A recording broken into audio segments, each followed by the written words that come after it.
Hi guys. So, who told you you can only use frozen spinach to make your efforiro in Canada? Here I have amunututu and tete, which I got from my local Asian store. I mean, there's a lot of gems eating in your local Asian store you should check out. So I got this for about $15. And yeah, it's a lot. It's a lot of bundle I have here. So I'm going to be making my efforiro in this video with those fresh vegetables. First, I'm washing my fish. I caught this already.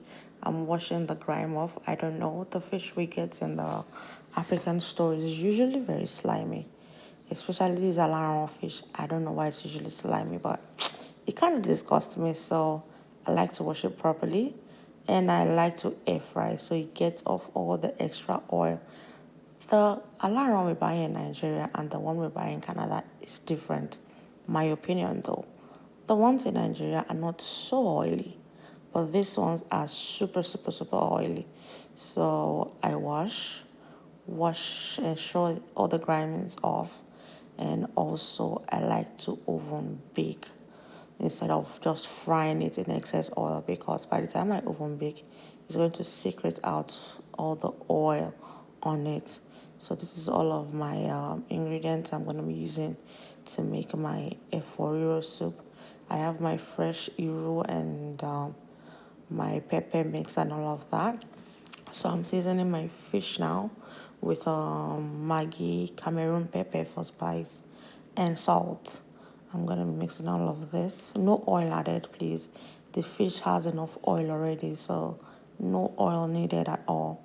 So I'm gonna put that in the oven to bake while I blend my pepper mix. I have my shepherd pepper, I have my bell pepper, my onions, and some habanero. Because my kids will be having this, I'm not using a lot of habanero pepper to avoid too making the soup too hot, I guess. So here I'm adding onions and my crayfish, washed crayfish already. I've washed my crayfish already. So I'm going to add that to it. I'm going to chop it. I want to pause it a little, then I'm going to use that as my sauce. I'm going to wash my Malabar spinach. That's my amunututu.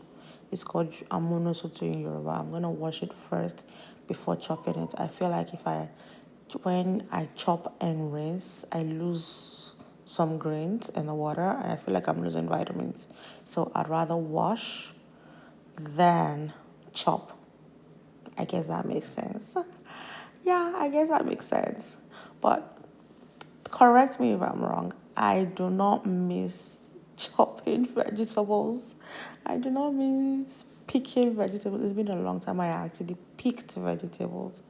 But this process did not let me miss it at all. It reminded me of why I did not like doing it back in Nigeria, especially picking a wedu. Oof, too tedious. So my pepper is frozen, by the way, so it's gonna take longer to fry. Hence, why the pepper mix is cooling down my hot oil already. But I'm gonna leave that to cook. I'm gonna add my iru. No, I did not fry my iru this time. I know I could have added my palm oil, my onions and my iru and just fry, but I didn't do that. I'm just doing something different entirely. I'm just going with the flow, Sha. I'm just going with the flow. So I'm gonna season that and I'm gonna cover that up and let it cook. And while I get onto other things, to get to doing other stuff. Yeah, so cover. Okay, then I had, oh, yeah. I added my shaki. That's my shaki. I'm gonna cut that into little pieces. I added shaki and I added my edo. That's my liver. Shaki is tripe. Edo is liver. So I added this early because I want it to be soft. I do not like my meat too chewy. So I want it to be soft. So I added that there. And this is the tedious part of the soup making process. Oof. I don't miss it one bit. I do not miss it. But do I love the taste? Yes. But do I miss the work? No, I do not. Then I added my washed shrimps for a little bit of garnishing. I added my shrimps in. and then I'm gonna let that cook a little bit. I should have added my shrimps last to avoid overcooking, but here goes nothing, right? So then I went back to while that cooked. I went back to chopping my vegetables. This is my tete. I already chopped my Malabar spinach already.